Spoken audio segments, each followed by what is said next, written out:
दूसरे चरण के चुनाव के बाद ये लगा नहीं, भाजपा को हराया जा सकता है, वो परसेप्शन प्रारंभ से बन गया होता तो भाजपा को 200 से नीचे रोका जा सकता था और इस समय भाजपा की सरकार नहीं। तो दिल्ली में आपका जैसे आप और आईएनसी का अलायंस भी था, फिर भी 7 सीटों पे हार का सामना करना पड़ा। अरविंद केजरीवाल पे आपका क्या टेक है? यदि मैं प्रचार कर रहा होता तो जिस दुष्प्रचार का शिकार 2022 में हम उत्तराखंड में हुए, भाजपा के एक झूठ का शिकार, वो झूठ तब पर्दाफाश कर देता। और बांग्लादेश के अंदर तो कुछ भी गलत हो हमको पीड़ा होगी, क्योंकि हमारा रक्त बहा है बांग्लादेश के निर्माण में। और ये भाजपा की नासमझी केवल सत्ता में आने के लिए, कुर्सी पाने के लिए आपने घृणा आधारित, विद्वेष आधारित, दुष्प्रचार आधारित राजनीति की है, उसका परिणाम भगवान करे देश के लिए बुरा ना हो। इतने साल से हम रह रहे हैं कि कोई हमारी उठा करके नहीं ले गया, कोई हमारी बहन बेटी को उठा करके नहीं ले गया। कैलाश मानसरोवर की ऐतिहासिक यात्रा मार्ग को पिथौरागढ़ से और उत्तराखंड से छीनने का अपराध भाजपा के माथे पर है, ये धुल नहीं सकता। लाख मोदी जी वहां तप कर लें, लाख वहां धामी जी सर घिस लें। प्रणाम, नमस्कार, सिमनिया पहलाग। मैं हूँ इस पॉडकास्ट की होस्ट आकांक्षा और आज हमारे साथ इस पॉडकास्ट में जुड़ने जा रहे हैं एक बेहद खास मेहमान जो उत्तराखंड की राजनीति में एक अनुभवी और प्रतिष्ठित नेता के रूप में जाने जाते हैं, जो भारतीय राष्ट्रीय कांग्रेस से जुड़े हुए हैं और उत्तराखंड में कांग्रेस के महत्वपूर्ण चेहरों में से जाने जाते हैं, जो 2014 में उत्तराखंड के सीएम के रूप में जिन्होंने पद संभाला, वो पीसीसी अध्यक्ष भी रह चुके हैं, 5 बार मेंबर ऑफ पार्लियामेंट रह चुके हैं और वो कोई परिचय के मोहताज नहीं हैं, सब उनके बारे में जानते हैं और बहुत लोकप्रिय नेता हैं। जी हाँ, हम बात कर रहे हैं हरीश रावत जी की और आज हम उनके अनुभवों के बारे में, राज्य और राष्ट्रीय राजनीति में उनके क्या विचार हैं, उनको जानेंगे। मैं बहुत एक्साइटेड हूँ और आप इस कॉन्वर्सेशन को सुनने के लिए बने रहिए हमारे साथ वीडियो के एंड तक।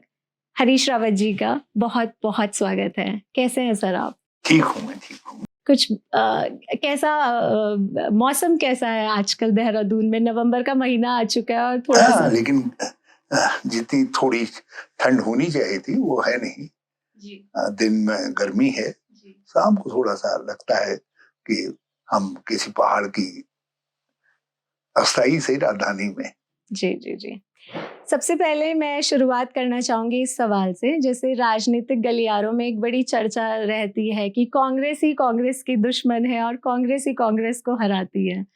तो क्या रीजंस हैं जिसमें कांग्रेस नाकाम हो रही है? कि जब आप नाकाम होते हैं तो बहुत सारे सवाल उठते हैं और जब आप सफल होते हैं तो बहुत सारी प्रशंसाएं अपने आप आ जाती हैं कि कांग्रेस की क्या स्ट्रेटेजी थी, फलां नेता ने क्या कमाल कर दिया, कितनी बड़ी एकता दिखा दी, ये सब चीजें कही जाती हैं। ये सत्यता है कि कभी हम आपस में एक ऐसी प्रतिद्वंदिता के शिकार हो जाते जो होना नहीं चाहिए था। तो कुछ चुनाव ऐसे हारे गए हैं, जैसे हमारे उत्तराखंडी में हम हारे थे 2022 में, और अभी हरियाणा का चुनाव है। तो ये कुछ ऐसे हैं जो मैं समझता हूँ ये अपवाद हों तो ज्यादा अच्छा है। और वैसे कांग्रेस का ट्रैक रिकॉर्ड ऐसा है कि सब मिल करके लड़े ज्यादातर मामलों में जो है, नहीं तो ऐसा नहीं होता तो इतने साल कांग्रेस कैसे सत्ता में रहती। वो इस समय का चक्र भाजपा के पक्ष में चला है, उसका फायदा उठाते हुए आरएसएस की शक्ति से भाजपा ने अपनी पोजीशन समाज में कंसोलिडेट कर ली है, एक ध्रुवीकरण पैदा कर दिया है जो हमारे देश की राजनीति में अनजान था।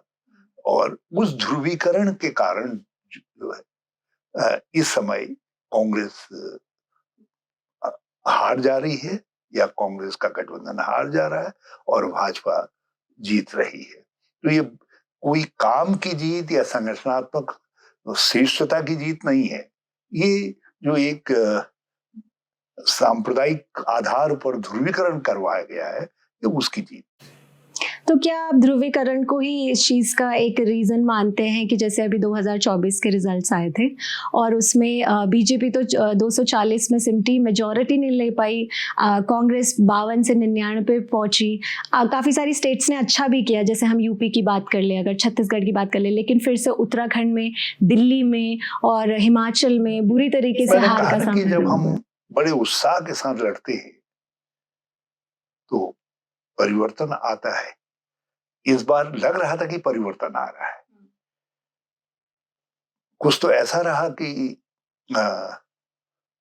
400 के पार के नारे में जो दूर दराज के क्षेत्र थे, उन्होंने कहा भाई ये तो भाजपा जीत रही, वो उसमें बह गए। और कुछ जगह जो है, हो सकता है हमारी आंतरिक कमजोरियां भी कुछ रही हो, मैं उससे इनकार नहीं करता, लेकिन यदि और थोड़ी सी हम कोशिश करते, थोड़ा सा संगठनात्मक रूप से ठीक होते और थोड़ा सा जो दूसरे चरण के चुनाव के बाद ये लगा नहीं भाजपा को हराया जा सकता है, वो परसेप्शन प्रारंभ से बन गया होता, तो भाजपा को 200 से नीचे रोका जा सकता था और इस समय भाजपा की सरकार नहीं होती। मगर हरियाणा में हमारे पास अवसर था कि हम इस गठबंधन को विफल गठबंधन के रूप में दिखा दे, यहाँ हम चूक गए।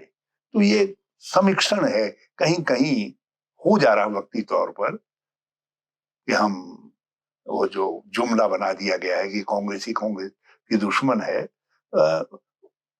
वो उस ऐसा तो नहीं है हरियाणा के अंदर पूरी तरीके से, क्योंकि वहां भी इन्होंने जाट और गैर जाट का सवाल खड़ा कर दिया, नहीं तो ये नहीं जीतते।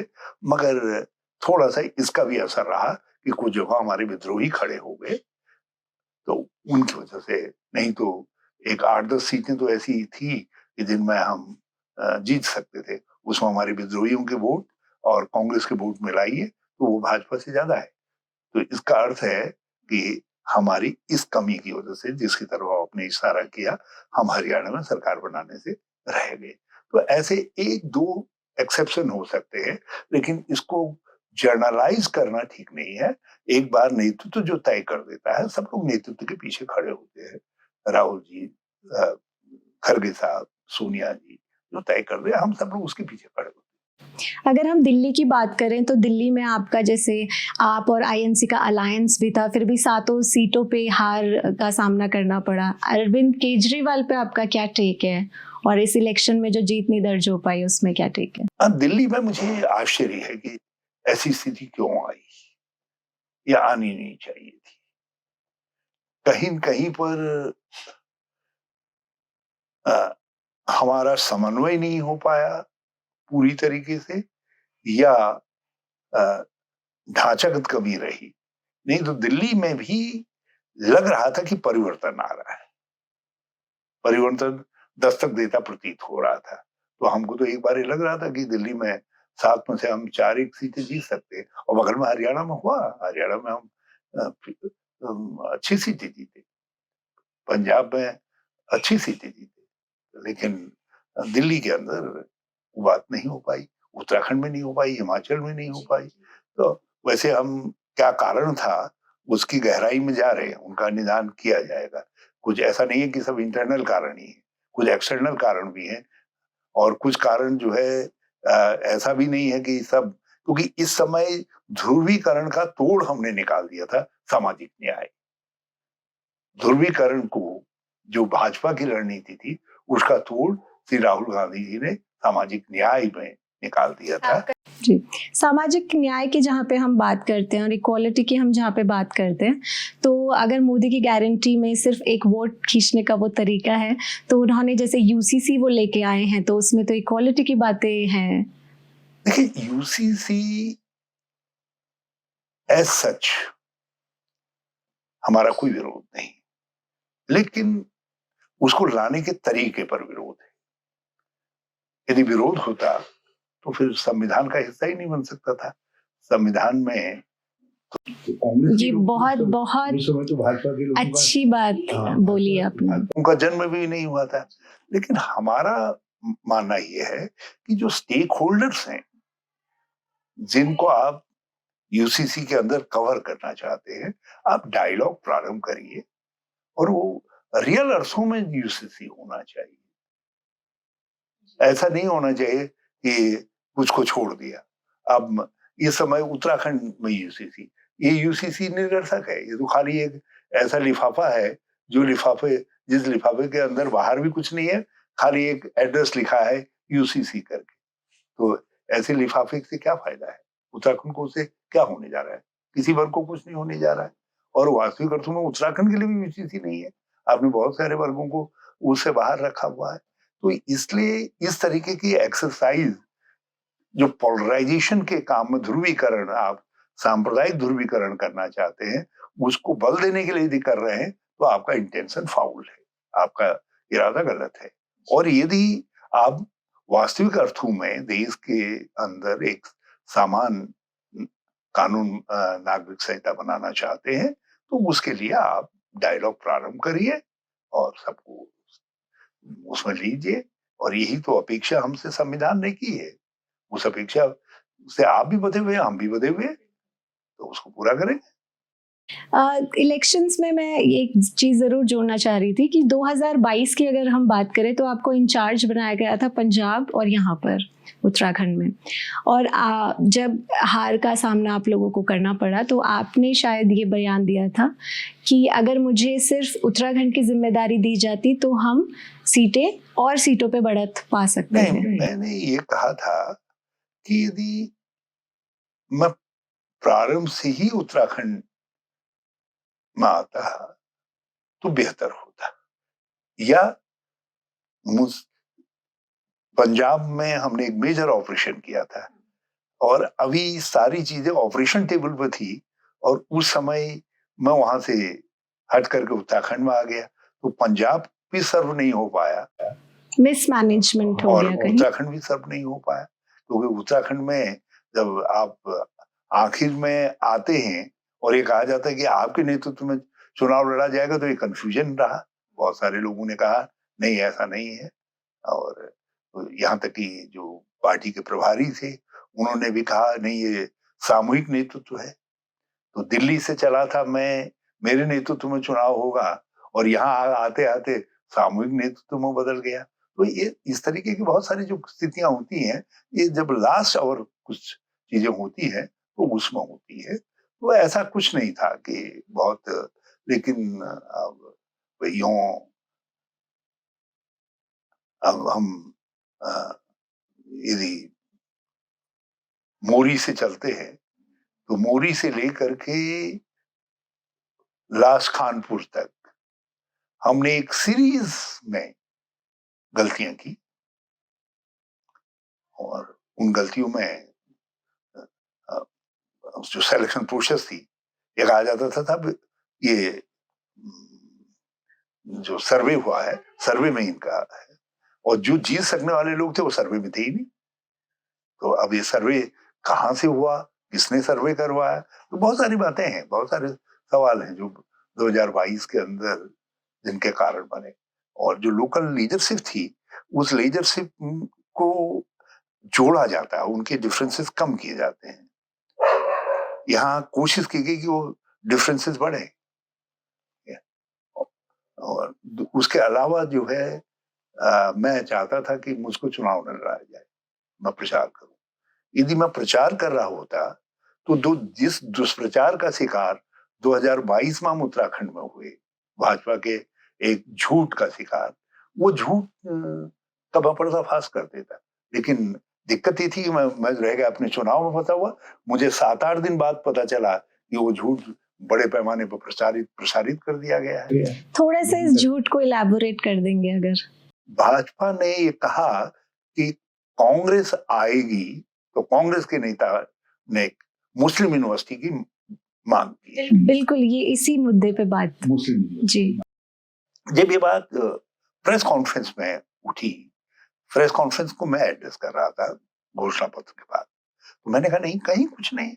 मैंने कहा हमने तो सेंट्रल संस्कृत यूनिवर्सिटी खोली है, और हम अपने घोषणा पत्र में कह रहे हैं कि हम यूनिवर्सिटी फॉर उत्तराखंड कल्चर बनाएंगे। तो मुस्लिम यूनिवर्सिटी की बात तो कहीं से है ही नहीं। तो उस समय तक मुझको ये मालूम नहीं था कि किसी से हमारे इंचार्ज और ऑब्जर्वर मिलने के लिए गए थे, उनको चुनाव में बिठाने के लिए गए थे, और उन्होंने जो ज्ञापन दिया, जो मांग पत्र दिया कि ये मांगे मेरी मानो तो मैं बैठ रहा हूं, तो उस मांग पत्र में कहीं उन्होंने मुस्लिम यूनिवर्सिटी की मांग जो कही थी, तो वो उन्होंने कही थी ना, कांग्रेस का उससे क्या मतलब? न प्रभारी ने उसका कॉग्निजेंस लिया, ना न ऑब्जर्वर ने कॉग्निजेंस लिया। हमको तो मालूम ही नहीं था, मैं तो उस दिन वहां था भी नहीं, मैं तो दूर लालकुआ में था। और लेकिन वो किसी तरीके से अखबार में आ गई। एक बार आई अखबार में तो वो जरा सा फैला, जब मैंने उसको कंडेम कर दिया तो बात खत्म हो गई। मेरे उस कंडेम करने के बाद भाजपा ने एक समाचार पत्र जैसा बनाया, और उसमें कि कांग्रेस सत्ता में आएगी, मुस्लिम यूनिवर्सिटी बनाएगी, नीचे हरीश रावत लिखा। वो पत्र, वो समाचार पत्र कहाँ रजिस्टर्ड है, कौन उसका संपादक है, किसी को कुछ मालूम नहीं है। नॉन एग्जिस्टेंट समाचार पत्र को सोशल मीडिया में डाल करके, और मुझको सर सैयद जी का बाना पहना करके, और उसको गांव गांव के बहुत वायरल भाजपा ये हुआ। जानती थी कि जब तक हरीश रावत पर चोट नहीं करेंगे तो तब तक बात बनेगी नहीं। और उसके बाद वो झूठ मुख्यमंत्री ने बोला, मुख्यमंत्रियों ने बोला, गृह मंत्री ने बोला, प्रधानमंत्री ने बोला, और मैं आज भी कह रहा हूं कि वो झूठ। मैंने 1 लाख इनाम देने की बात कही कि कोई उस समाचार पत्र को जिसमें वो बयान हमने दिया है उसको ला करके मुझे दिखा दो, 1 लाख रुपए इनाम देंगे। 1 लाख से मैं 10 लाख तक इनाम ले आया हूं। वही भाजपा का माई का लाल आकर के, ये जनता को पता नहीं है वैसे है लोगों तक। अब हमने अपने फेसबुक में डाला कि तूने देखा, कि तूने कहा।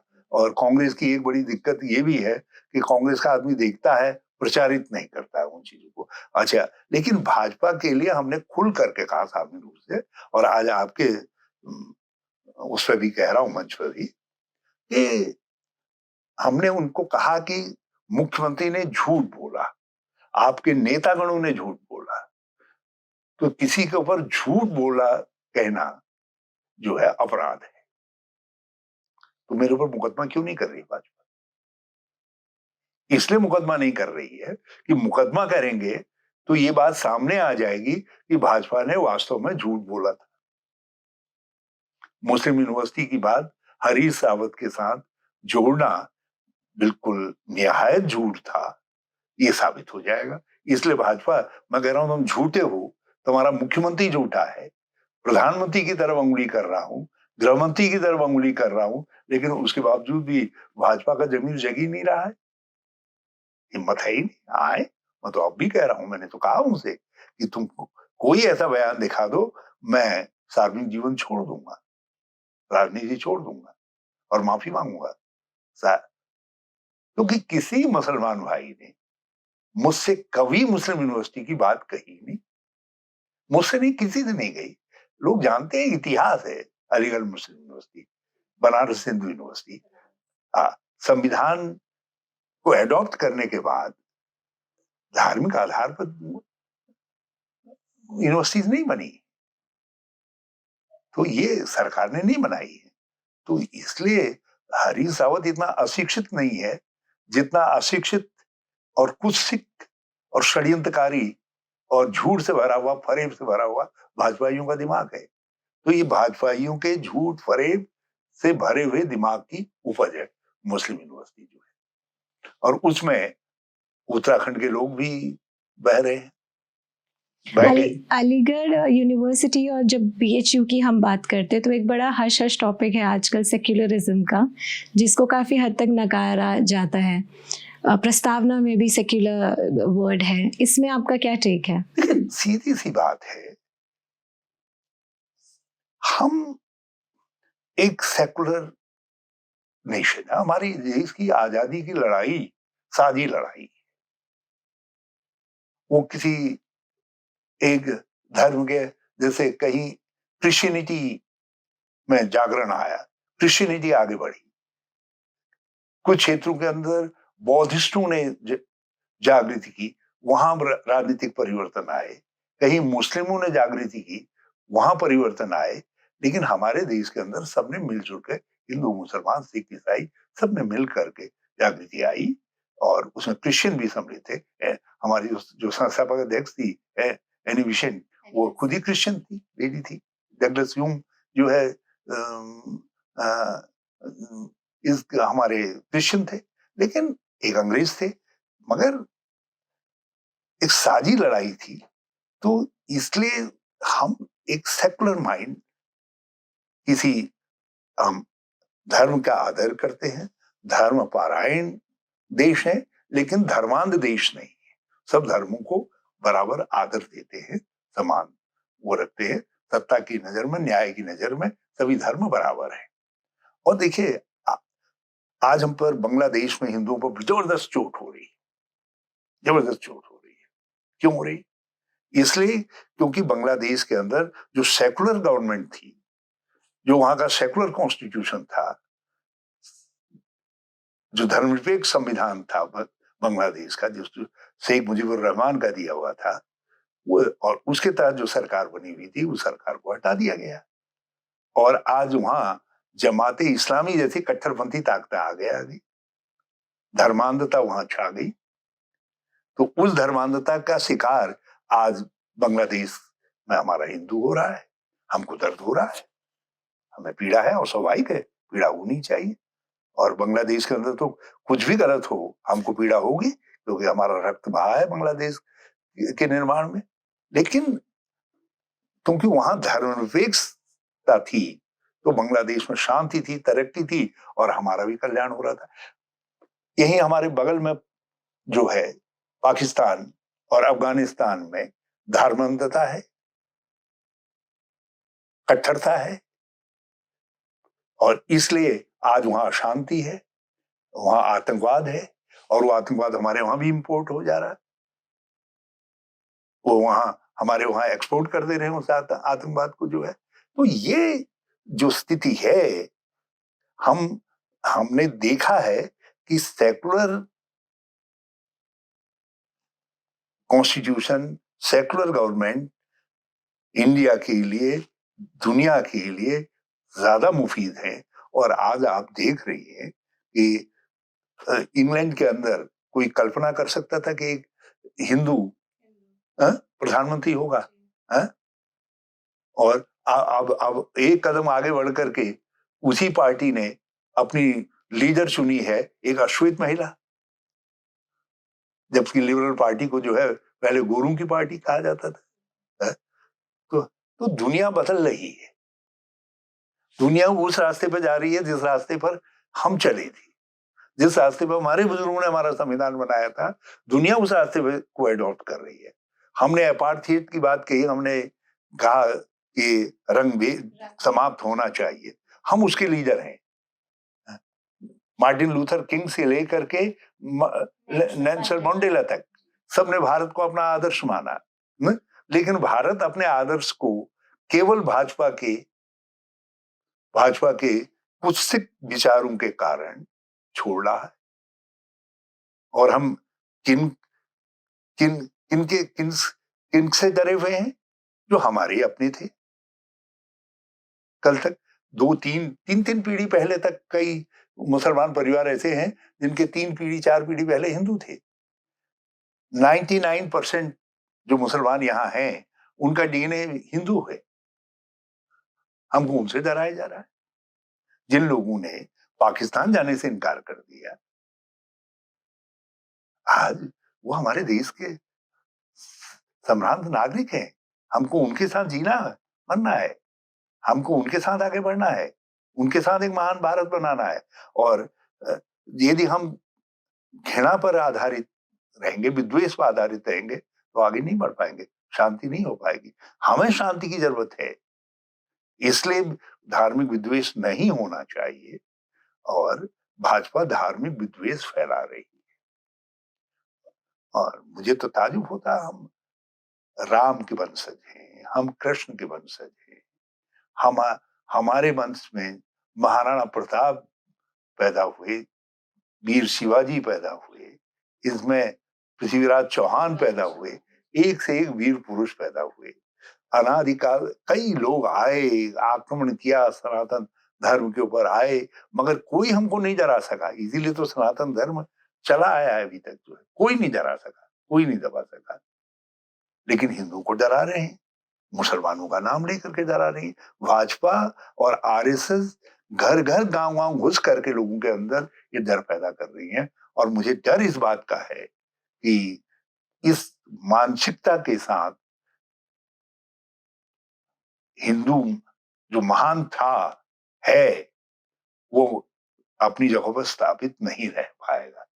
इसीलिए सनातन धर्म के लिए विवेकानंद जी ने, जब लोगों ने पूछा कि आपने कहा ये महान है, क्यों है, तो उन्होंने कहा इसलिए महान है, ये उदार है, ये सबको आत्मसात कर लेता है, और इसमें जो भी आया है वो नदी के पानी के प्रवाह की तरीके से आगे बढ़ता रहता। उन्होंने गंगा का उदाहरण देकर के कहा, कई आए, हम गंगा में समाहित होते हैं, जिस तरीके से लोग, उसी तरीके से सनातन धर्म में वो समाहित होकर के चले गए, आगे बढ़ते गए, लेकिन गंगा आगे बढ़ती गई। तो ये महानता है।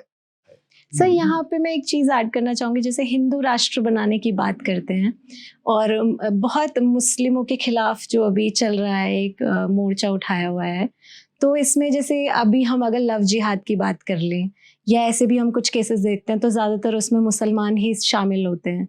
तो क्या एक्चुअली ये एक मैटर ऑफ कंसर्न है या सिर्फ एक बनाया हुआ है? हिंदू राष्ट्र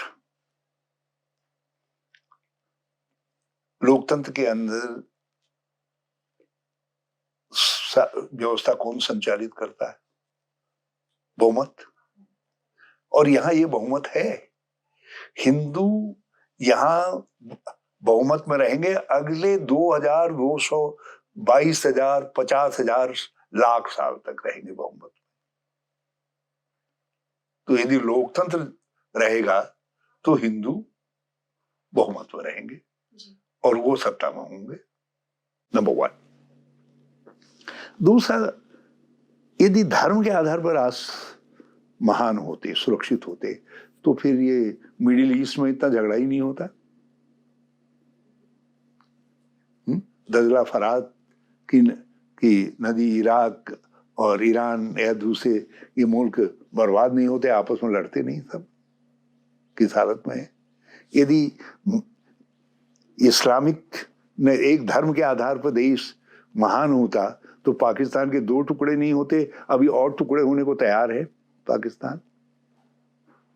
श्रीलंका में इतनी बड़ी क्राइसिस पैदा हुई क्योंकि वहां भी एक बार धार्मिक उन्माद बढ़ा और आज वो बैक टू पेविलियन, अब दूसरे रास्ते पर आ रहे हैं। उन्होंने वो रास्ता छोड़ दिया।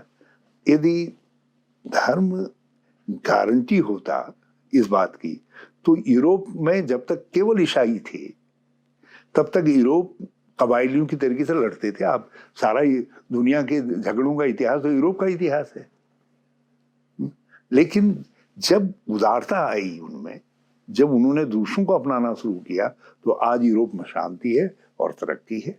अमेरिका में शांति है, तरक्की है, क्योंकि वो तो ये इसलिए धर्मांधता या एक धर्म की सरकार होना या राष्ट्र होना जो है गारंटी नहीं है। नेपाल तो हिंदू राष्ट्र है। नेपाल का इतिहास देख लीजिए, कितना विभक्त है। आज भी वहां स्थायित्व नहीं है। तो क्या चाहती है भाजपा, ये बताए ना हमको। ये ऐसा कहने वाले लोग ये बताए ना हमको, ये कैसा चाहते हैं। और हमने इतनी विभिन्नताओं के बावजूद सारे दुनिया के माने दुनिया का सबसे दूसरा बड़ा मुस्लिम देश भी हिंदुस्तान है। सबसे बड़ा 5वें 6वें नंबर का बौद्ध राष्ट्र भी हिंदुस्तान निकलेगा। और सिख तो सबसे बड़ा है ही है, जैन सबसे बड़े हैं हम। तो लेकिन इसके बावजूद जो है हम तरक्की करते जा रहे हैं। 2047 में हम उम्मीद कर रहे हैं कि हम एक विकसित राष्ट्र होंगे। जब विभिन्नताओं के बावजूद हम तरक्की कर रहे हैं, मानवता की ओर बढ़ रहे हैं, तो इस विभिन्नताओं को, बहुलता को क्यों समाप्त कर रहे हो? बहुलवादी संविधान हमारा है, बहुलवाद को हमने अपना वे ऑफ लाइफ के रूप में चुना है, तो उसको रहने देना चाहिए। और ये भाजपा की नासमझी केवल सत्ता में आने के लिए, कुर्सी पाने के लिए आपने घृणा आधारित, विद्वेष आधारित, दुष्प्रचार आधारित राजनीति की है, उसका परिणाम भगवान करे देश के लिए बुरा ना हो, हम उससे उबर जाएं। ये परिणाम क्या फैजाबाद की अगर हम बात करें तो वहां पर भी देखने के लिए मिला है इन चीजों का देखिए, विपरीत? जब आप संकीर्ण होते हैं तो फिर आप संकीर्ण होते जाते हैं। आप यदि धार्मिक रूप से संकीर्ण होंगे, कल आप धर्म में भी जाति ढूंढेंगे, धर्म में जातियां होती हैं, फिर आप जाति रूप से संकीर्ण होंगे। फिर आपको, हमने संकीर्णता को देखा है, जाति संकीर्णता को। कुछ जातियों ने अपने को श्रेष्ठ माना जन्म से, और कुछ जातियों को बिल्कुल, जो गरीब भाई थे उनको अछूत माना। वो जिस रास्ते पे जाते थे वहां वो पानी छिड़कते थे, जल छिड़कते थे, और इसीलिए तो हम गुलाम हुए। तो हम उस गुलामी वाले को रास्ते को, जिस संकीर्णता ने हमको वर्षों दास्ता दिखाई, गुलामी दिखाई, हम उस रास्ते पे जाएं, या गांधी के उस रास्ते पे जाएं जिसमें उन्होंने सबको अपनाया और सबको गले लगाया, सबको जोड़ा और कहा ईश्वर अल्लाह तेरो नाम, हम उस रास्ते पे जाए? हम सब बालिग हैं। अब हम अपने देश के संचालन करता हैं, तो हमको तय करना है। और मैं चाहता हूं कि भाजपा ने जो ये कूटनीति अपनी सत्ता में आने के लिए की है, इसको देश के लोग पहचाने। गांधी जी पे जब बात आई है और जब ये बातें चली रही हैं, तो मैं ये जरूर जोड़ना चाहूंगी कि जातिगत गणना पे आपका क्या टेक है? क्योंकि जब मंडल कमीशन आया था तो कहीं ना कहीं विरोध। हम जाति विहीन समाज, लेकिन जाति वास्तविकता है आज, और हम जातिगत जनगणना इसलिए नहीं चाह रहे हैं कि जाति इंगित हो, हम इसलिए चाह रहे हैं क्योंकि माइक्रो लेवल पर जब तक आपको मालूम नहीं होगा कि कहां कौन कौन से हिस्से हमारे समाज के हैं जो बहुत पीछे रह गए हैं, और क्या कारण है उनके पीछे रहने का, क्या कमियां रही हैं हमारी, जब तक वो सामने नहीं आएंगी तब तक आप एक खुशहाल देश नहीं बन सकते, एक संभावित देश नहीं बन सकते। आपके पास पूंजी बड़ी हो सकती है, लेकिन वो पूंजी बटी हुई नहीं हो सकती। जिस तरीके से आज चंद हाथों में दौलत आ रही है, कांग्रेस के समय में ज्यादा हाथों में दौलत आती थी, आज चंद हाथों में दौलत आ रही है। तो ये होता जाएगा। तो इसलिए हमने जातिगत जनगणना की बात कही, क्योंकि जाति एक पैरामीटर है, उसके आधार पर हमको ये मालूम हो जाएगा कि अमुक जाति में इतना हिस्सा रह गया है, पीछे रह गया है, और ये देश की तरक्की की धारा में नहीं आ पा रहा है, तो इसको कैसे तरक्की की धारा में लाया जाए। तो इसलिए जब राहुल गांधी जी जाति जनगणना की बात कर रहे हैं, तो वो ये भी कह रहे हैं कि इतने साल बाद भी हम सभी जातियों को समान रूप से विकास की धारा में नहीं जोड़ पाए हैं, नहीं ला पाए हैं। तो उसके लिए मैं जाति जनगणना की बात कर रहा हूं, ताकि हमारे पास मैक्रो लेवल का डाटा उपलब्ध हो, ताकि आप अफर्मेटिव एक्शंस भी ले पाए। वापस चलते हैं इलेक्शंस की ओर। अभी केदारनाथ में मनोज रावत जी को आपकी पार्टी टिकट दे चुकी है, आशा नौटियाल उनके उसमें खड़ी हैं। तो किन मायनों में मनोज रावत जी, क्योंकि एक पत्रकार भी रहे हैं और भू कानून में उनका नाम काफ़ी उभर कर आता है कि जब ये विधानसभा में अध्यादेश पारित होने की बात हुई थी तो वो सबसे ज़्यादा मुखर विरोधी वही थे। तो इस पे मैं किन मामलों में जो मनोज रावत जी हैं वो आशा नौटियाल जी से बेहतर है, और क्यों जनता को उनको वोट देना चाहिए? देखिए, मैं तो कांग्रेस का सिपाही हूं, तो कांग्रेस का उम्मीदवार मुझे श्रेष्ठ लगेगा, इसलिए मैं व्यक्तिगत रूप से आशा जी की तुलना में नहीं कहूंगा किसी बात को। हाँ, लेकिन मैं इतना अवश्य कहूंगा कि मनोज जी के 2-3 गुण जो उन्होंने दिखाए, वो उनको प्रतिनिधि बनाने के लिए एलिजिबल होना थे, उनको एमएलए होना चाहिए। एक तो जिस समय विधानसभा में भू कानून, आज सारा उत्तराखंड कह रहा है उत्तराखंड मांगे भू कानून, जो है, उस समय जब पहले के प्रतिबंधों को हटाया जा रहा था जमीन के खरीद फरोख्त पर यहाँ के, क्योंकि उस समय भी जिन लोगों ने प्रतिबंध लगाए थे हमारी सरकार ने लगाए थे, तो वो सोच विचार करके लगाए थे। तो जब वो हटाए जा रहे थे, आप एक बड़ा संशोधन कर रहे थे, तो उसमें पहली बार चुना हुआ विधायक उठ करके खड़ा होता है और उसका विरोध करता है और बहुत तर्कसंगत तरीके से विरोध करता है। तो यही सबसे सशक्त आधार है कि ऐसे व्यक्ति को जो इतनी गहनता से चीजों को समझता हो, समझ रखता हो, वो उत्तराखंड का विधायक होना चाहिए और केदारनाथ से उनको अवसर मिलना चाहिए। दूसरी बात ये थी कि हम सांस्कृतिक उत्तराखंड है, हमारी आध्यात्मिक धरोहर है, परंपराएं हैं। जब एक कानून बना करके राज्य सरकार हमारे हकूकधारियों, पंडा पुरोहितों आदि के अधिकारों को संकुचित कर रही थी और सरकार के हाथों में हमारे इन चार धामों का संचालन ले रही थी, तो उस समय मनोज रावत ने बहादुरी के साथ इसका विरोध किया। तो इसका अर्थ है कि वो सांस्कृतिक आध्यात्मिक उत्तराखंड को समझने की समझ रखते हैं, ऐसा व्यक्ति केदारनाथ का प्रतिनिधि होने का हकदार समझ। तीसरी बात, मनोज के लिए कहा जाता है कि वो भ्रष्टाचार के खिलाफ आवाज उठाते।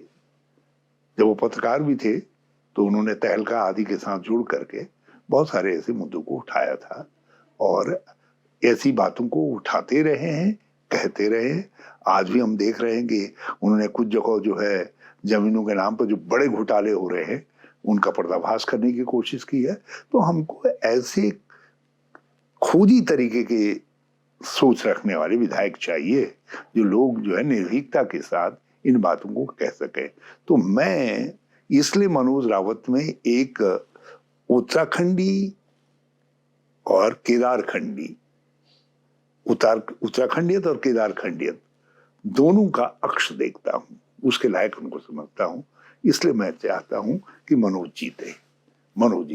और मैं अब भी स्पष्ट कह दे रहा हूं, मैं किसी अपने बहन और भाई की तुलना में नहीं कह रहा हूं इस बात को, लेकिन मुझे जो है सामान्य रूप से मनोज ये लगते हैं कि मनोज एंड केदारनाथ का प्रतिनिधित्व करने के लिए सक्षम है।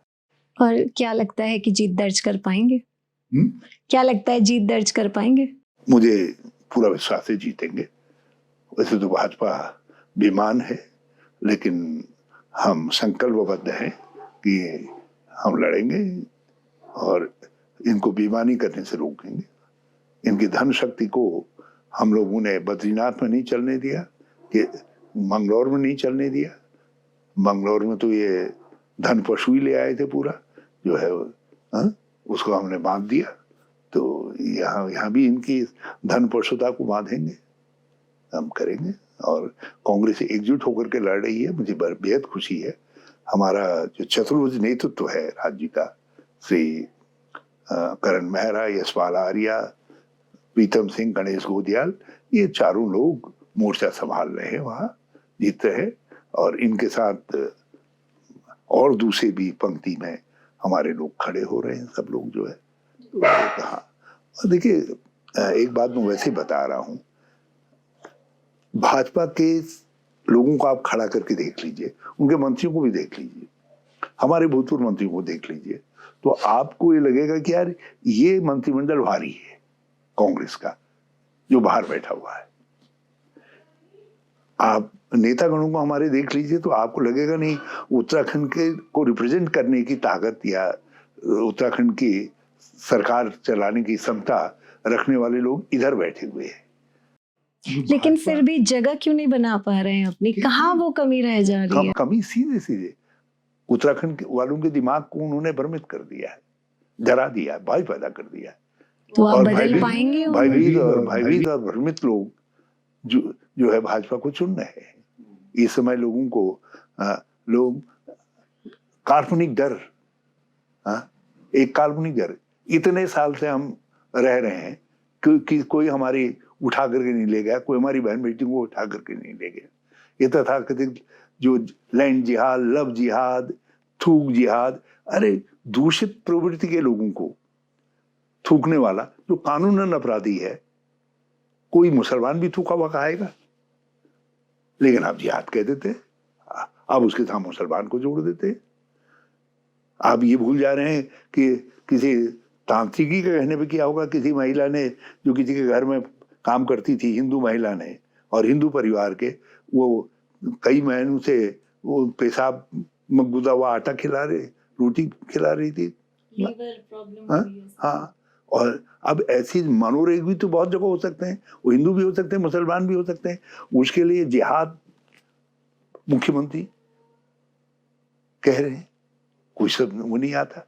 लव जिहाद का ऐसा सिलसिला बना दिया कि जैसे सारे उत्तराखंड में, अरे भाई हाँ, कोई लव कि एक पक्षी नहीं होता, उसमें दूसरा भी तो सम्मिलित होगा।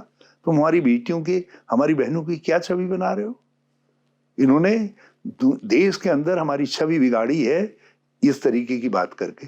ये लैंड जिहाद की बात करते हैं, और मैं दावे के साथ कह रहा हूं, जितने ये लोग आए हैं, आप जितने, ये देहरादून, कहीं और मत जाइए, देहरादून के में हमने सर्वे करवाया था, जितने लोग पहले आ गए थे नदी नालू में, इनमें जो मलिन बस्तियां में बसे हुए थे, उसके बाद जितने लोग आए हैं ये सारे भाजपा के समय में आए हैं, और पहाड़ों में तो सब इनके समय में चढ़े हैं। यदि कुछ गए भी हैं तो तुम कानून का इस्तेमाल नहीं कर रहे हो, रोक नहीं रहे हो। सरकार तुम्हारी है 8 साल से, आपकी विफलता है यदि कहीं जमीनों पर कब्जा कर रखा, और कर रखा तो हटाओ। कौन हटाएगा? हरीश रावत? तुम हटाओगे? तुम सरकार में हो तो जवाब तो त्रिवेंद्र सिंह जी को देना चाहिए, तीरथ सिंह जी को देना चाहिए, धामी जी को देना चाहिए। और जवाब मांग रहे हैं उत्तराखंड के लोगों से, जवाब मांग रहे हैं उत्तराखंड के लोगों से। जो अपराधी है वो अपने अपराध को दूर करेगा ना। अपराधी तो ये सरकार है, भाजपा है, जिनके समय में लोग वहां गए हैं। ये स्थितियां हैं, और कोई है अपराधी तो उसके लिए जो लोग वहां वर्षों से, कई तो 4-4, 5-5 पीढ़ियों से, 10-10 पीढ़ियों से पहाड़ों में बसे हुए हैं, ऐतिहासिक रूप से बसे हुए हैं। महाराजा टिहरी लेकर के गए थे कुछ लोगों को जो है चंद राजा लोग लेकर के गए थे, जो है वो लोगों को गांव दिए उन्होंने, जागीरें दी हैं, तब से वो लोग बसे हुए हैं। वो उत्तराखंडी संस्कृति के हिस्सा हैं। आप उनके प्रति घृणा पैदा कर रहे हो। अरे जो बाहर से आकर के इस तरीके का अपराध कर रहे हैं, उनको लाइसेंस किसने दिया है? किसी ने ब्यूटी पार्लर खोला है कहीं से आकर के, तो लाइसेंस किसने दिया उसको? कहाँ गई थी तुम्हारी पुलिस? कहाँ गई थी तुम्हारी म्यूनिसिपैलिटी? बताए ना जामी जी जो है उनको। कोई वहां ठेली लगा रहा है, रेडी लगा रहा है, तो कैसे लगा दे रहा है? बिना तुम्हारी अनुमति के लगा दे रहा है। तुम्हारी पुलिस क्या कर रही है? चिन्हीकरण क्यों नहीं किया तुमने क्यों उसको नहीं रोका?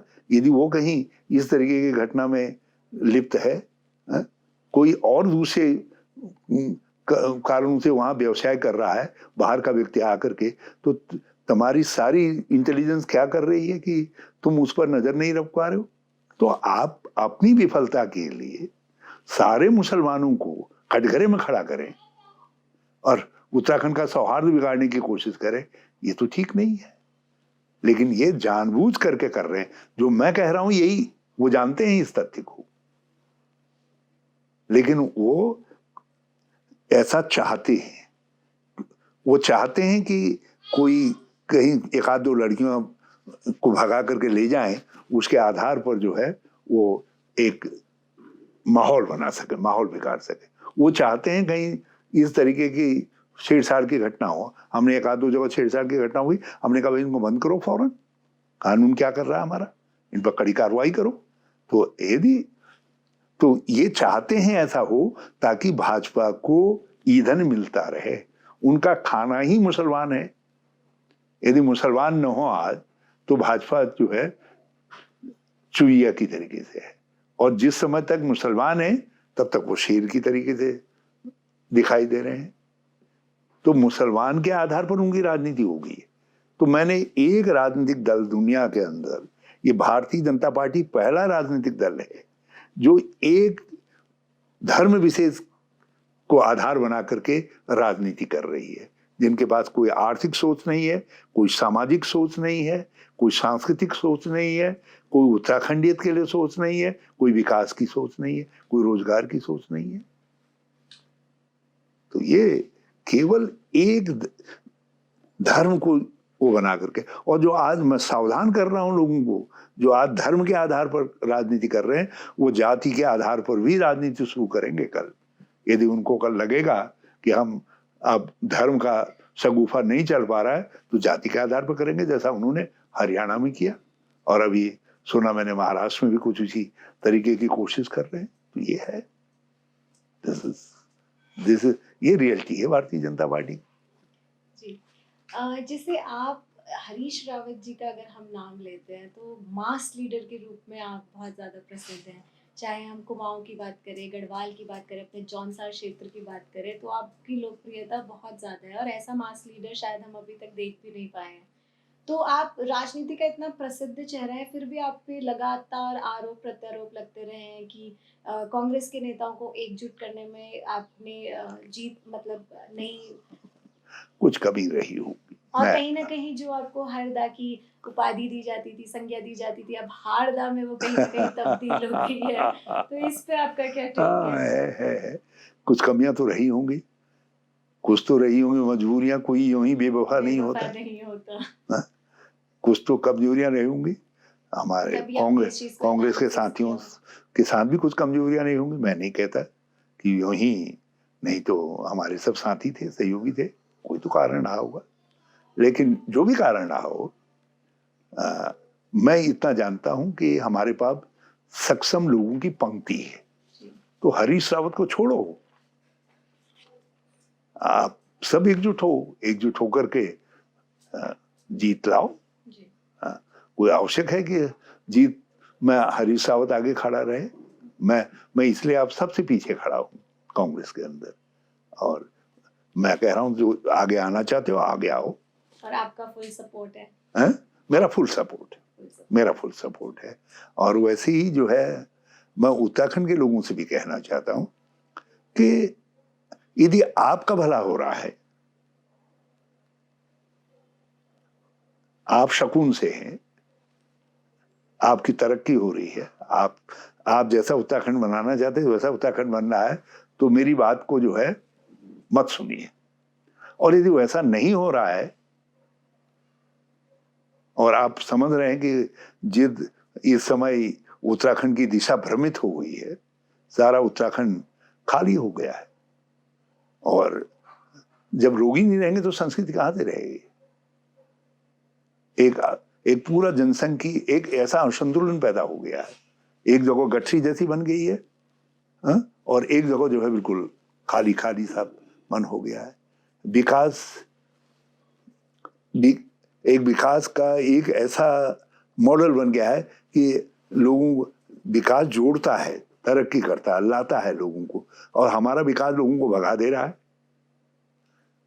तो ये सब चिंता की बातें हैं। अब बेरोजगारी आज इतना बड़ा कारण बन गई है कि कल हम ये समझते थे हमारा राज्य बनने के बाद हमारे राज्य के अंदर लोग रुकेंगे। अब बड़ी संख्या में कहीं भी चले जाता हूँ, मैं ढाबू में इधर उधर जब निकलता हूँ देश में, तो सब जगह जो है काम करते हुए हमारे लड़के दिखाई देने लगे हैं, फिर दिखाई देने लगे। एक बार रुक गया था। ये पिछले 4-5 सालों के अंदर बहुत बड़ी संख्या में युवा जो है निकल करके बाहर जा रहा है। इस तरीके से जो 5-6 साल पहले तक रुक गया था, यही खपत हो रही थी लोगों की, और वो खपत रुक गई है। तो ये चिंता का कारण है, सोचना चाहिए क्यों हो रहा है। मतलब कोई उनकी सेवाएं मानवीय तरीके की नहीं है। तो ये स्थितियां हैं। तो यदि ऐसा है तो मेरा अपना कहना उत्तराखंड के लोगों से, तो फिर एक बार फिर हमारी बात को सुनिए, और ये भाजपा जो गलत बातों के आधार पर लोगों को भ्रमित करके एक गलत प्रोपेगेंडा के आधार पर सत्ता हासिल करती है, उनको नकारिए और कांग्रेस को लाइए और कांग्रेस मॉडल को कुछ अवसर दीजिए। कम से कम हमको, आपने 10 साल भाजपा को दिए हैं तो 10 साल फिर कांग्रेस को दीजिए, 10 साल कांग्रेस को दीजिए। यदि हम समाधान नहीं करेंगे तो फिर हमको इतिहास के कूड़ेदान में डाल देना। यदि कांग्रेस समाधान करती है तुम्हारी बातों का, तुम जैसा उत्तराखंड चाहते थे वैसा बनाती है, तो फिर आगे विचार करिए। जी बिल्कुल, इसी में जैसे वाजपेयी जी कहते थे कि पार्टियां आती जाती रहेंगी, देश रहना, जैसे वाजपेयी जी कहते थे पार्टियां आती जाती रहेंगी, देश रहना चाहिए। जो आपने बात बोली कि अगर आपको सुकून मिल रहा है तो आप उस हिसाब से कीजिए। चलिए चलते, एक बहुत इंटरेस्टिंग सवाल है मेरे मन में कि जब 62 के बाद 81 में कैलाश मानसरोवर की पहली यात्रा निकली थी, तो उन 13 लोगों में जिसमें सुब्रमण्यम स्वामी जी भी थे, आप भी उनमें से एक थे, और ये लोगों को ज्यादातर पता नहीं है। जिसमें मैं था उसमें सुब्रमण्यम स्वामी भी थे। बिल्कुल वही क्योंकि सरकार हमारी थी जी। और मुख्य चेहरे के रूप में मैं था। लेकिन वो यात्रा जो है वर्तमान केंद्र सरकार की उपेक्षा का शिकार हो गई है। इन्होंने तवांग से अनुमति दे दी यात्रा की, और अब जो ऐतिहासिक परंपरागत सांस्कृतिक मार्ग था कैलाश जाने का, जहां से कभी मां नंदा गई थी जो पार्वती है, तो उस मार्ग को छोड़ दिया आपने। तो ये वर्तमान सरकार की कमी है, और बल्कि अब उसको छिपाने के लिए अपनी गलती को, हमारे समय से ऊम पर्वत कैलाश की यात्रा चल रही है, कोई इनका नहीं है। जो होम स्टे भी है, कल्चरल होम स्टे जो हमने स्टार्ट किया था गुंजी आदि में, वो भी हमारा है। बस आपने भाई, जब हरीश सावत गया था तो हरीश सावत एक छोटा सांसद था, और अब प्रधानमंत्री गए तो प्रधानमंत्री है, पूरा प्रचार तंत्र के साथ गए। उस समय ऐसा प्रचार तंत्र भी नहीं होता था। तो इसलिए मगर कैलाश मानसरोवर की ऐतिहासिक यात्रा मार्ग को पिथौरागढ़ से और उत्तराखंड से छीनने का अपराध भाजपा के माथे पर है, ये धुल नहीं सकता। लाख मोदी जी वहां तप कर लें, लाख वहां धामी जी सर घिस लें। इसी में मैं एक चीज ऐड करना चाहूंगी कि जो सुब्रमण्यम स्वामी जी हैं बड़े वोकल रहते हैं अपने स्टेटमेंट्स को लेके, चाहे वो मोदी जी को सेंट्रलाइजिंग पावर के लिए बोले, चाहे अमित शाह जी का इनकॉम्पिटेंस है इलेक्शंस को लेके, चाहे नेशनलाइजेशन ऑफ टेम्पल्स की बात कर लें, चाइना हमारा लैंड ले रही है उस पर बात कर लें। तो सुब्रमण्यम स्वामी जी से कैसे रिश्ते हैं आपके, और कैसे क्या टेक? हमारे बहुत अच्छे मित्र हैं, बहुत अच्छे मित्र हैं। मैं उनके कुछ अर्जित अवगुणों को अलग रख दूं तो अर्जित वो बहुत इंटेलिजेंट व्यक्ति है, बहुत बुद्धिमान व्यक्ति है, और यदि उनकी क्षमता रचनात्मक दिशा में लग जाए तो देश के लिए बहुत वो हो सकते हैं। मगर उनकी जो जीनियसनेस है उनमें, उसको वो खुद स्पॉइल कर रहे हैं। ये कभी ऐसे स्टेटमेंट्स देके नहीं, ऐसे नहीं, कुछ काम ऐसे कर देते हैं वो ख्याति में आने के लिए, चर्चा में आने के लिए कुछ न कुछ कर देते हैं, ऐसा कर देते हैं इधर उधर कुछ लगा करके। तो वो यदि वहां अपनी क्षमता को व्यर्थ न करें तो वो बहुत देश के लिए उपयोगी व्यक्ति हो सकते हैं। मैं उनकी बुद्धि और समझदारी का कायल हूं, मगर एक बात मैं स्पष्ट कर दूं कि वो मानसरोवर की यात्रा छू करके वापस आ गए थे, मैंने यात्रा की थी। ये जनता को पता लगना बहुत जरूरी है। अगर हम सुब्रमण्यम स्वामी जी की ही बात को कंटिन्यू करें तो एक लॉयर रह चुके हैं वो, एक लॉयर हैं, आपने भी LLB किया हुआ है, इकोनॉमिस्ट भी हैं वो, तो भारतीय जनता पार्टी ने उनको फाइनेंस मिनिस्ट्री में जगह भारतीय जनता पार्टी क्यों नहीं दे पाई? देखिए वो जीनियस है, मैंने कहा ना कि उनकी बुद्धिमत्ता, उनकी समझदारी के आगे ये सब फीके मौन है, जो आज का भाजपा का नेतृत्व है। इसलिए सब मौनों ने मिल करके उनको किनारे कर रखा है, उनको किनारे कर रखा है। वो हमारे विरोधी हैं, कांग्रेस के घोर विरोधी हैं, लेकिन उसके बावजूद भी जो गुण उनके अंदर है मैं उसकी तारीफ करूंगा। और मैं उनके, हम तो उनके, आपने कहा ना आप भी लॉयर हैं, मैं उनके सामने कुछ भी नहीं हूँ। हम समझदारी के मामले में, नॉलेज के मामले में, दुनिया की समझ के मामले में इज ब्रिलियंट। जी। 1980 में जब आपके डेब्यू इलेक्शंस थे तो आपने मुरली मनोहर जोशी जैसे दिग्गज नेता को हराया था। 84 में फिर से और बड़े उससे हराया था। आपके मुरली मनोहर जोशी जी के साथ कैसे संबंधों की अगर हम बात करें? पहली बात तो यह है, मैंने नहीं हराया उनको, वो तो इंदिरा गांधी जी ने हराया। अच्छा, तो आप मानते हैं कि उनकी लहर में ये मैं उनके सामने कहा, और आज भी मुरली मनोहर जोशी जी यो है ना, कहाँ है मैं कहाँ हूँ, मैं उनके सामने कहीं नहीं दिखता। वो बहुत हमसे बहुत ऊंचे दर्जे, ऊंचे पायदान पर हैं और मैं उनका बड़ा आदर करता हूँ। देखिए हम वैचारिक रूप से अलग अलग, मैं कांग्रेस का सिपाही हूँ जन्मजात, और वो जन्मजात आरएसएस वाले हैं, तो इसलिए रास्ते अलग अलग हैं। मगर वो जिस रास्ते पर जहाँ खड़े हैं वो बड़ी बुलंदियों पर हैं। हम तो एक पथिक हैं उस रास्ते के, कांग्रेस के पथिक हजारों लाखों लोगों में से एक है। जब उनको वो मार्गदर्शक मंडल में डाला गया, उनकी उम्र का एक बहाना देके, फिर अडवाणी जी को और अरुण शौर्य जी को, इन सबको डाला गया, तो इन सबको लेके आपका क्या?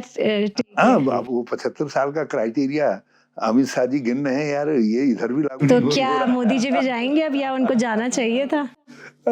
मैं इस पर कोई कमेंट नहीं करना चाहूंगा। देखिए मोदी जी प्रधानमंत्री जी हैं, हम चाहेंगे कि हमारे प्रधानमंत्री और सक्षम हों और अच्छी तरीके से काम करें। सिर्फ हमारा वैचारिक विद्वेष है, क्योंकि वो विद्वेष आधारित, घृणा आधारित राजनीति कर रहे हैं, धार्मिक ध्रुवीकरण की राजनीति कर रहे हैं अपनी कुर्सी के लिए। हम कह रहे हैं ये रास्ता गलत है, ये देश के लिए नुकसानदायक है। ये समाज को बांट करके आप देश को महान नहीं बना सकते हो। अगर हम अपने पड़ोसी राज्य यूपी की बात करें, जिसका हम कभी हिस्सा थे, तो वहाँ पे अगर हम उनके, आपकी पार्टी के चीफ की बात करें, अजय राय जी जो वहाँ पर हैं, इस बार के इलेक्शंस में उनका बहुत ही अच्छा नेतृत्व रहा और बहुत मजबूती, मतलब पकड़ बनाई है वहाँ पे आपकी पार्टी ने उनके नेतृत्व में। और जब ऐसे भी सुनने में आया था कि 3 घंटे तक तो मोदी जी उनके उसमें पीछे चल रहे थे जब रिजल्ट आ रहे थे, तो काफ़ी घबराने की भी स्थिति वहाँ पर पैदा हो गई थी।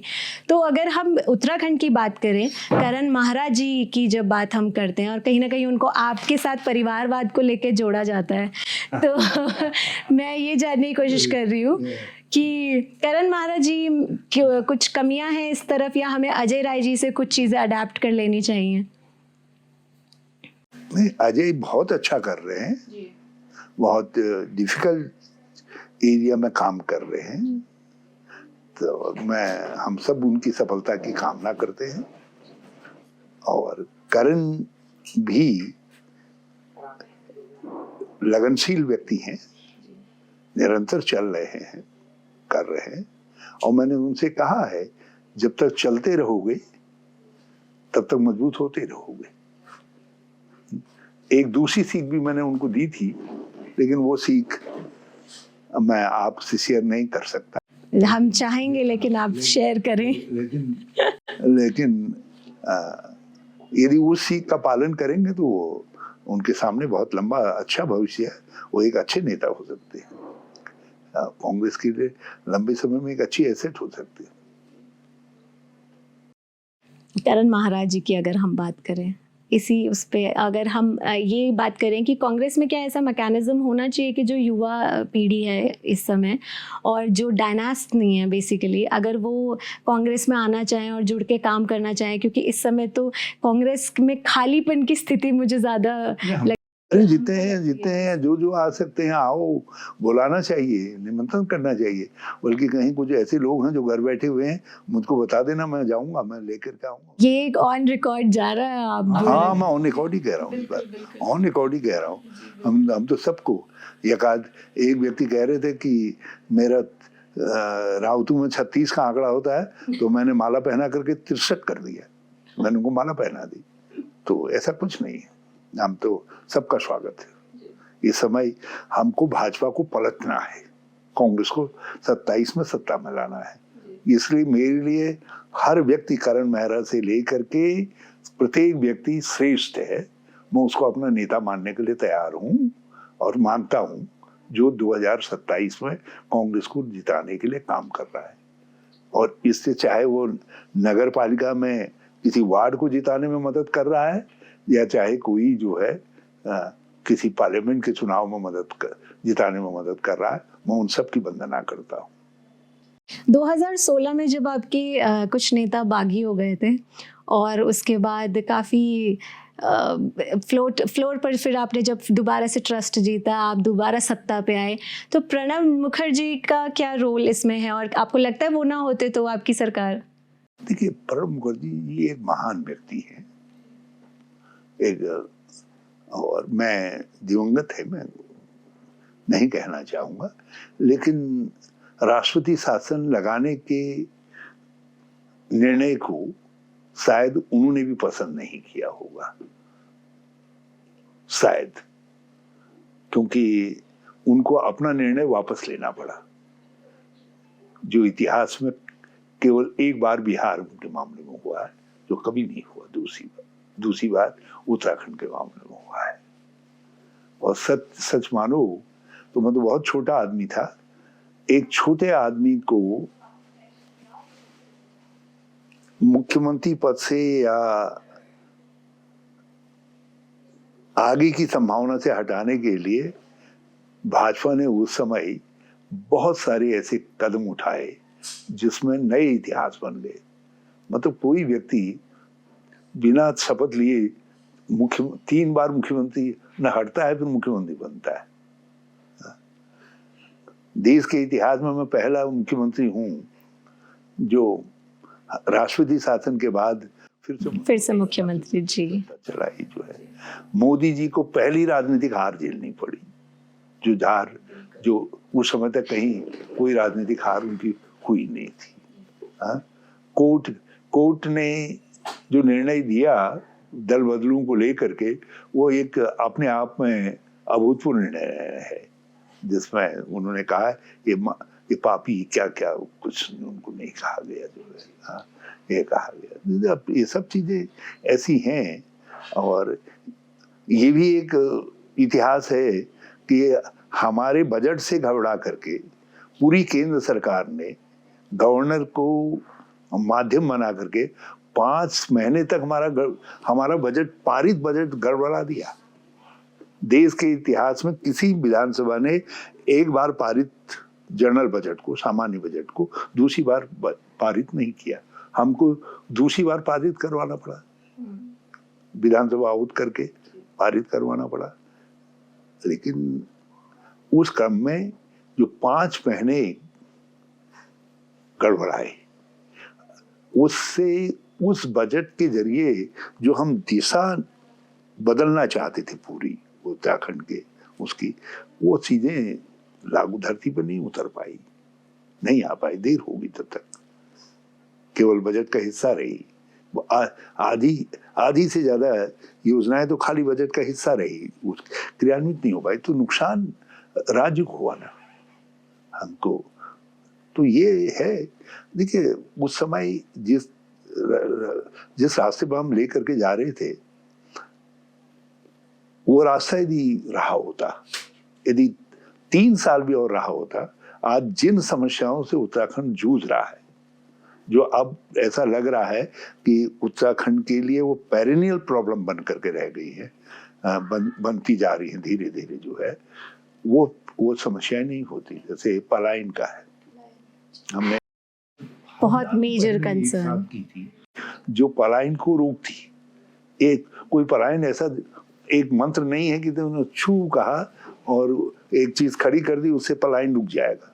उसके लिए आपको बहुत बड़ी विस्तृत सोच बनानी पड़ती है और हजारों दिशाओं तरीके से जो है आपको काम करना पड़ता है। तो हमने वो सब चीजें कर रहे थे हम जो है, तो वो दिशा आपने बाधित कर दी, हम उस दिशा में नहीं बढ़ पाए।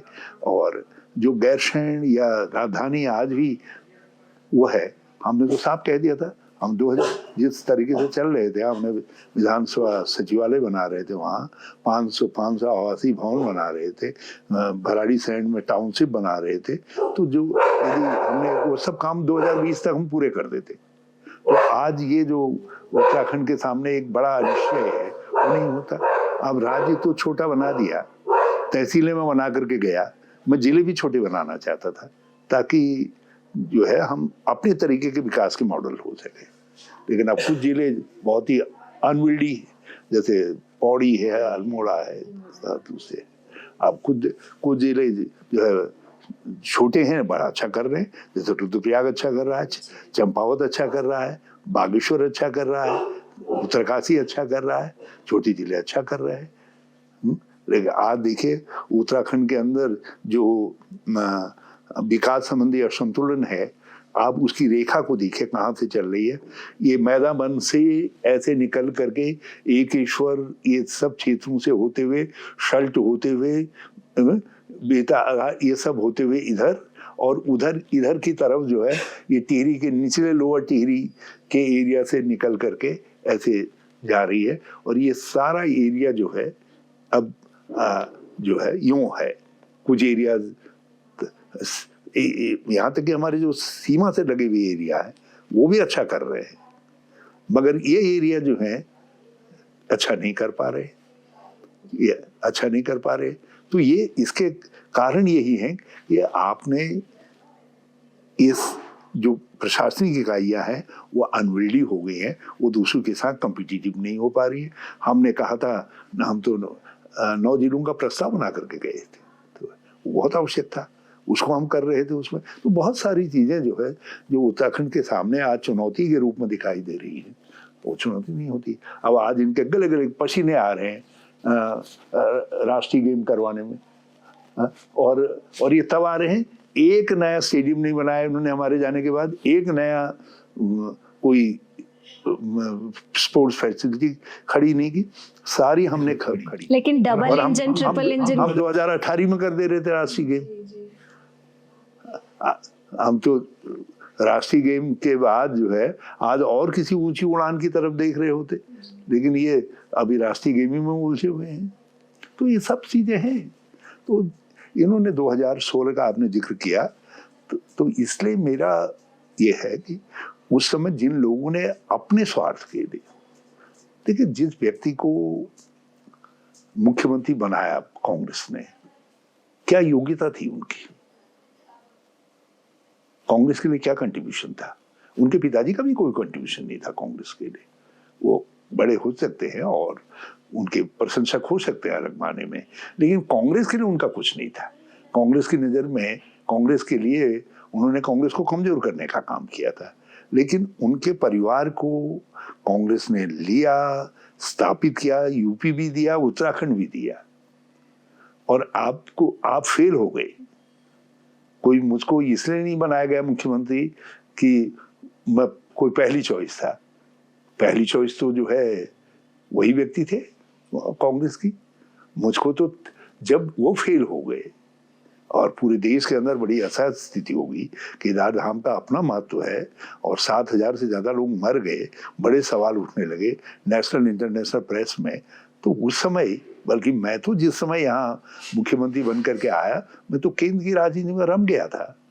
जिस मंत्रालय में मैं काम कर रहा था, मेरे पास दोनों हाथ भरे हुए थे कामों से, बहुत सारे काम करने थे, जिसमें नदी, वाटर रिसोर्सेज, जब आप अटल जी का सपना था, वो ऐसी योजनाएं भी मेरे पास थी, काम मेरे पास थे बहुत सारे। मैं अपने सोच के अनुसार बहुत सारी चीजें कर रहा था उसमें, बहुत सारी चीजें हमने प्लान किया, अब भी चल रही हो, ऐसा नहीं कि वो बदल गई है। तो लेकिन मुझको इधर आना पड़ा, मैं आया यहाँ। तो ये तो जिन व्यक्तियों ने उस समय ये सब किया उन्होंने कांग्रेस के साथ महापाप किया और उत्तराखंड के साथ भी महापाप किया, लेकिन मुझे आश्चर्य है कि उत्तराखंड ने उनको दंडित नहीं किया। मुझे आश्चर्य है, और ये शिकायत मेरी उत्तराखंड से बनी रहेगी, मरने के बाद भी बनी रहेगी कि आपने ऐसे लोगों को, आप कांग्रेस को हरा देते लेकिन ऐसे लोगों को भी दंडित करना चाहिए था। कि उत्तराखंड में पहली बार एक राजनीतिक अस्थिरता, छोटे राज्य में राजनीतिक अस्थिरता एक महापाप है, वो महापाप हुआ यहाँ 2016 में। तो इसलिए है वो स्थिति, मगर मेरा अपना मानना है कि मुझे तो इतना ही नुकसान हुआ कि मैं अपनी कल्पना का उत्तराखंड नहीं बना सका। बाकी अब जब भी राष्ट्रपति शासन का जिक्र आएगा, हरीश रावत का जिक्र रोज आएगा इतिहास के पन्नों में। जिस दिन भी दल बदल पर कोई बड़ा फैसला होगा, कहीं होगा, तो उस दिन हरीश रावत का जिक्र जरूर आएगा, गोविंद सिंह कुंजवाल के जजमेंट का जिक्र जरूर आएगा। तो कोई हम जैसे साधारण लोग कोई ऐसे थोड़ी है। हाँ, और इतना और हमको सौभाग्य मिल गया, जब भी कोई मडुए का जिक्र आएगा तो लोग हरीश रावत की छवि देख लेंगे। तो हमको संतोष है कि हम अपनी माँ के साथ भी न्याय कर सके और मातृभूमि के साथ भी और कांग्रेस के साथ भी जो कर सकते थे न्याय किया। मेरे जो बाई इलेक्शन हुए 2014 के बाद, मोदी जी के प्रधानमंत्री बनने के बाद पहली बार भाजपा हारी थी, 3 बाई इलेक्शन से कांग्रेस जीती थी। तो हमने 2014 में धारा बदल दी थी कि मोदी जी अजय ही नहीं है, ये धारणा तोड़ी थी उत्तराखंड में। लेकिन अब कांग्रेस के लोग नहीं पचा पाए, वो विजय बहुगुणा जैसे या दूसरे लोगों जैसे दल बदलुओं के चक्कर में चले गए। तो मैं क्या कर सकता हूँ। उत्तराखंड के लिए हमने रास्ता बना दिया था, आज उस रास्ते पर होता तो पलायन इत्यादि जो ये सब गंभीर चीजें हो रही हैं, इन चीजों का हम सिस्टमेटिक निदान हमने कर दिया था। तो आप ये उत्तराखंड को देखना है।